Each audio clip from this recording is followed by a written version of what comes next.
Hi, and welcome back to the Business Career College video series. This is Jason Watt, and just a quick video here for those who are getting ready to write either QAFP or CFP exams in May of 2021.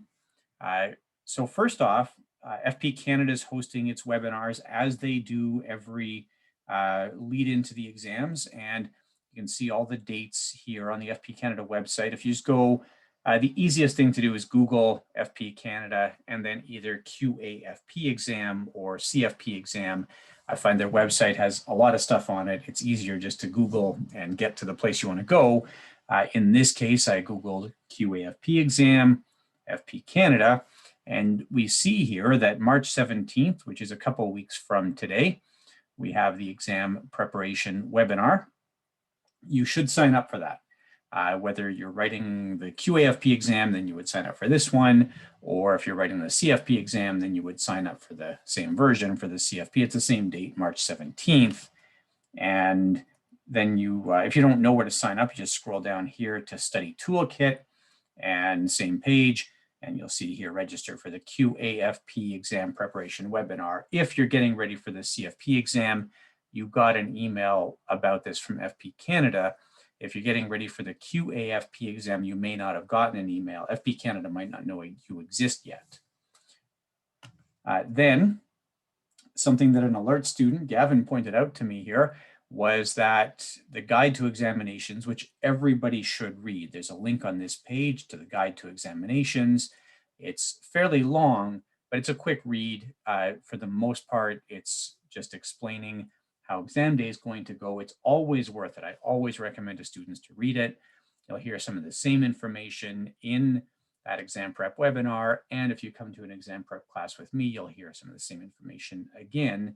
I don't mind that. I find students are sometimes nervous about the exam, and knowing more and being exposed to more of the how will exam day go stuff will help.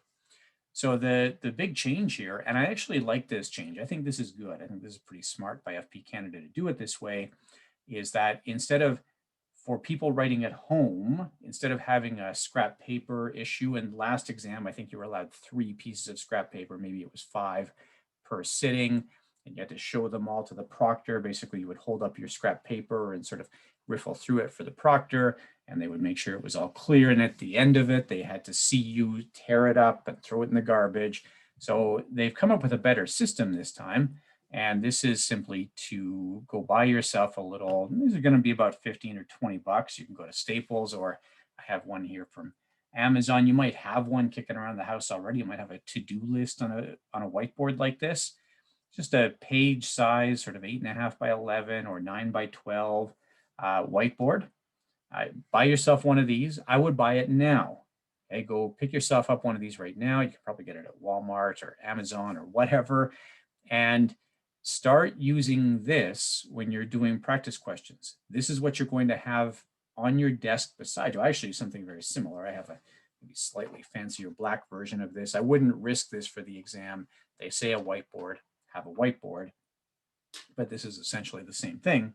And also get yourself some decent markers. I think this is actually something that's worth shelling out for a little bit. These are the smaller Expo markers. They're sort of narrow. They're about the size of maybe a fat pen, not like the big whiteboard markers you see in classrooms and that kind of thing. Get yourself the colored pack. So there are 4 colors in here. You don't need 12 colors or 24 colors, but get yourself the 4-color pack. Maybe get yourself a couple packs, because you should be using it all the time between now and exam day. You honestly don't need that spray whiteboard cleaner. If you can find a pack without it, that's really a waste of money. I've been using whiteboards for 15, well, 20 years, I guess, really a lot. Yeah, grab yourself that, and as long as you have that beside you and you get used to using that. So every time you're doing a question and you need a piece of scrap paper, use this.